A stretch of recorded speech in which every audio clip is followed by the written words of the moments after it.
Don't be like me and put all your eggs in one basket, because it's not gonna end well. I didn't expect to make a video like this. Now, this isn't a pity story or anything. I just want to be able to share my experiences with you guys, and hopefully you guys can learn from this and not make the stupid mistakes I did. As the title says, I got fired from my 9 to 5, which is good and bad, But just so you guys can get a little bit of background about me and who I am 23 years old. I'll just go right into the story and I'll waste y'all time. 2 years ago, I was working security, working paycheck to paycheck, Didn't really have much going on for me. And by a family member, I was given an opportunity to do this internship program. How the internship program worked was it was like 6 months of hybrid courses, and then 6 months you get placed at a job. If you do well, they'll hire you on full time, or if they don't hire you and you still graduate from the program, you're kind of entered in like this job portal where you can, apply and see where fit. First 6 months go by of the courses, I aced it, top 10 of my class, no issues. But before they send you to a job or find an internship for you, you have like a little discovery meeting. So my background, I worked in customer service, worked in food, sales, all that good stuff. And at the time, I was a licensed life insurance agent. I expressed how I just started that. And I also expressed how I wanted to do own property eventually, some type of real estate. I didn't know exactly what. So my project manager, she took the notes down, and then about a week later, I got placed at a commercial home and auto insurance company. So when I first heard the news, I was furious. I didn't want to be there. I didn't want to work there. Simply, that's simple enough. I didn't want to work there. They kind of forced the program forced their hand, and it was either I quit the program and waste the last 6 months of my life, or kind of go there and see what happens, possibly get a job or enter that portal like I mentioned before. And I was really trying to change my life and change my mindset and be able to support my mom and help her pay. I have responsibility myself. I have bills to pay. So I was like, you know what? I got to go full force. I got to do it. I joined as a commercial underwriter. Everything is going smooth. I'm showing up early. I'm learning. I'm doing a bunch of good things. And I'd say 4.5, 5 months in, I get called to the HR department, and basically they're like, hey, we like you. Everyone seems to like you here. Let's bring you on full time. And I'm like, in my head, I'm like, whoa, I'm getting my first full-time job. Now, keep in mind, there's plenty of benefits, 401k, free lunch and breakfast, and they also have a pension plan. For all my old folks that know about pension plans, that's not really offered much in today's job market. So that was a plus. I knew long-term insurance wasn't the route I want to go, but like I said before, I wanted to be able to support my mom. So I really wasn't doing it for me. I was doing it for her. I signed the paper, and as I'm signing, there's a little bit of a twist. I'm not going to be a full-time commercial lines underwriter. I'm going to be full-time personal lines. Now, you may ask, what's the big difference between commercial and personal? I mean, you're dealing with business owners before. I was dealing with business owners before, but now it's more you own a home, your car, all that type of stuff. It's different. It's different. Not if I'm being completely honest, it's definitely worse too. But like I said, glass half full, new opportunity, get to work with a new team, but I'm still familiar with a lot of people because that's where my desk was. I was in the section with the personal lines team anyways. So whatever, cool. I have a new manager. She's very nice, very friendly. She's a really nice lady, really nice lady. I had no issues with her at all.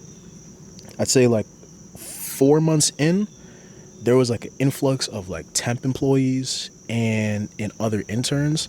And the reason why I bring this up is because at the time I started back in July of 2023, I was probably one of 5, maybe 6 black employees. And that as a minority, if you're in a predominantly white area, it could be difficult, man. It's difficult, but I'm able to adapt. I went to PWI, predominantly white institutes, my whole life. So it was nothing new to me, but it was just kind of an annoying continuation. But the reason why I bring that up is because that brought a different form of energy.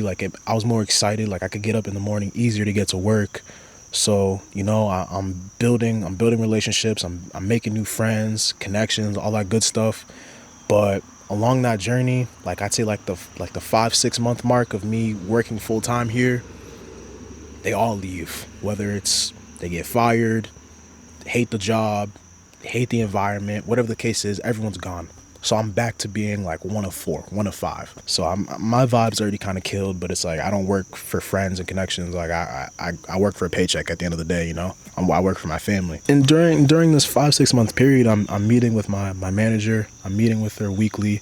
She's kind of teaching me insurance, kind of showing me the ropes, how things go, how things supposed to be. And I'll be honest, I had very minor responsibility. I wasn't asked to do much. All I was doing was like home inspections. It was pretty easy work, but it's very boring, you know. So I found myself dozing off, all that, like, yeah. I'll be honest, I found myself dozing off. I never got caught, at least I don't think. I don't know, who knows. But point is, it's boring work. And I'm thinking I'm doing pretty well, because they're not really saying like the quality of work is an issue or anything like that. Fast forward a couple months, like we're in June now. I'm already working here full time for about 6 months, at the job itself for 11. And you know, my manager's like, hey, like recently we've noticed you've been kind of tardy. You've been showing up a little bit late. You know, the quality of work has kind of dipped, but the volume is increased. So I'm doing more work, but the quality's less. And I'm just like, oh, okay, I sit back, reflect, try to like fix what's going on. And there's minimal improvement, not much. So I go back to meeting every week, and she, you know, I'm kind of just, my manager kind of brings me back in, trying to like kind of reteach me, relearn, or key factors to remember things. And I don't know, I guess I just wasn't getting it to their standard of where they needed me. The reason why I think that was a big thing is because with personal lines, there's a way bigger influx, way bigger volume of clientele and just policyholders. And the personal lines team was also just drowning in work. So having me on the team, kind of not holding up my end of the bargain, I guess you could say, you know, like it's a business at the end of the day. So I wasn't meeting their standard. I guess I wasn't. If you go to July, early August, I have good intuition, and I could feel just like an energy shift. Now, people that normally say hi to me every day are just kind of just like walking by me. I'm saying, hey, nothing. It's weird, whatever. I don't pay too much mind about it. Like, it is what it is. Like, it's life, you know. Not everyone's gonna like you. Not everyone's gonna be in the best mood to say what's up. Like, at the end of the day, we're not friends. We're acquaintances. We're coworkers. It's not the biggest deal in the world, right? But like this, I was telling my family this, telling my sister, like, yo, there's something weird's kind of going on. Like, I just feel something. I feel something just like weird at my job. I already feel out of place being one of the only minorities there, you know. But something's not right. So today I come in, say what's up to the usual crowd. One of my employees I'm really cool with, we're talking about something, having like a general conversation. My manager comes up to me and is like, hey, like, do you have a minute to talk? So like I stand up, I'm like, hey, like, what's going on? He's like, oh no, like we're gonna go like meet in this office over here. I'm like, okay, well, it's not on the calendar. And she's like, yeah, no, it's gonna be quick. No need to worry. And I'm like, oh, okay. Well, do you need me to bring my laptop or anything? She's like, no, you don't have to worry about that. Just come with me.